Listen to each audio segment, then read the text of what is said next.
ஒரு முறை தஹஜ்ஜத்தின் சுவையை நீங்கள் உணர்ந்துவிட்டால் இவ்வளவு நாள் அது இல்லாமல் எப்படி வாழ்ந்தீர்கள் என்று நீங்கள் ஆச்சரியப்படுவீர்கள். அந்த அளவிற்கு நிம்மதியானது அந்த தஹஜ்ஜத்துடைய நேரம். அல்லாஹுடன் நேரடியாக உரையாடும் நேரம் அது. மனதில் உள்ள கவலைகளையெல்லாம் அல்லாஹ்விடம் கொட்டி தீர்த்து தீர்வை பெற்றிடும் நேரம் அது.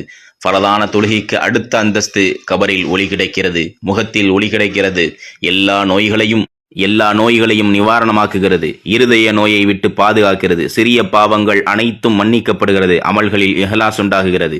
எந்த கண்ணும் பார்த்திராத, எந்த காதுகளும் கேட்டிராத, எந்த உள்ளங்களாலும் சிந்தித்திராத பெரிய நேமத்துகளை அல்லாஹ் அளிப்பான்.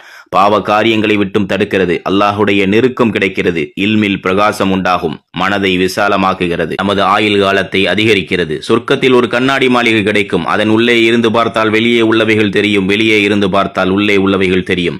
சொர்க்கத்தில் ஒரு மரம் உள்ளது. அதன் மேல் பட்டாடைகள் வெள்ளியாகின்றன. அதன் அடியில் யாக்கூத் எனும் முத்துக்களால் அலங்கரிக்கப்பட்ட குதிரை இருக்கும். அந்த குதிரையில் தஹஜ்ஜத் தொழுபவர்கள் தம் நாடிய இடத்திற்கெல்லாம் செல்லலாம். உள்ளமும் நாவும் ஒன்றுபடுகிறது. தஹஜ்ஜத் தொழுகையை நிறைவேற்றுதல், நோன்பு நோற்றல், அல்லாஹுவின் பாதையில் ஜிஹாத் செய்தல், தீனுடைய முன்னேற்றத்திற்காக பாடுபடுதல், அல்லாஹுவின் பாதையில் பொருட்களை செலவு செய்தல், மேற்கண்ட அமல்களை நிறைவேற்றியவர்களுக்கு அல்லாஹு தாலா சொர்க்கத்தில் பறக்கும் குதிரையை அளிப்பான். எவர் ஒருவர் தொடர்ந்து தஹஜ்ஜத் நியாயமாக தொழுது வருவாரோ அவர் அல்லாஹுவின் நேசராக வழியாக மரணமடைவார். அல்லாஹுடைய நேசர்களுக்கு பயம் என்பது கிடையாது, மேலும் கவலைப்படவும் மாட்டார்கள். தஹஜ்ஜத்துடைய நேரத்தில் துஆக்கள் ஏற்றுக்கொள்ளப்படுகின்றன. தொழுகை குறைந்தபட்சம் 2 ரக்காத்துகளும் அதிகபட்சமாக இவ்விரண்டாக எவ்வளவு தொழுது கொள்ளலாம். என்னுடைய உம்மத்திற்கு சிரமமில்லை என்றதில் இத்தொழுகையை நான் கடமையாக்கியிருப்பேன். போர்வை போர்த்தி கொண்டிருப்போரே, இரவில் சிறிது நேரம் தவிர்த்து தொழுகைக்காக இருந்து நிற்பீராக. அதில் பாதி நேரம் அல்லது அதில் சிறிது குறைந்து கொள்ளலாம், அல்லது அதைவிட சற்று அதிகப்படுத்திக் கொள்வீராக.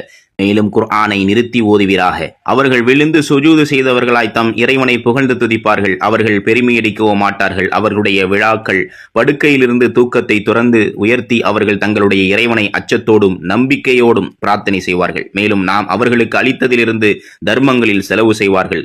அவர்கள் இரவில் மிகவும் சொற்ப நேரமண்டி தூங்க மாட்டார்கள். அவர்கள் விடிய காலை பிரார்த்தனைகளில் போது இறைவனிடம் மன்னிப்பு கோரி கொண்டிருப்பார்கள். நிச்சயமாக இரவில் எழுந்திருந்து வணங்குவது நாவு, மனம், செவி, பார்வை ஆகியவற்றை ஒருமுனைப்படுத்துவதில் சக்தியானது. இன்னும் வாக்கை நேர்பட செய்கிறது. அல்லாஹ்விற்கு மிக விருப்பமான தொழுகை தாவூத் அலை அவர்களின் தொழுகையாகும். அல்லாஹ்விற்கு விருப்பமான நோன்பு தாவூத் அலை அவர்களின் நோன்பாகும். அவர்கள் பாதி இரவு வரை தூங்குவார்கள். பிறகு இரவில் 1/3 பகுதி நேரம் தொழுவார்கள். பிறகு 1/6 பகுதி நேரம் உறங்குவார்கள். மேலும் ஒரு நாள் நோன்பு வைத்து ஒரு நாள் நோன்பை விட்டு விடுவார்கள். அறிவிப்போர் அப்துல்லா பின் அமர் பின் அனஸ்.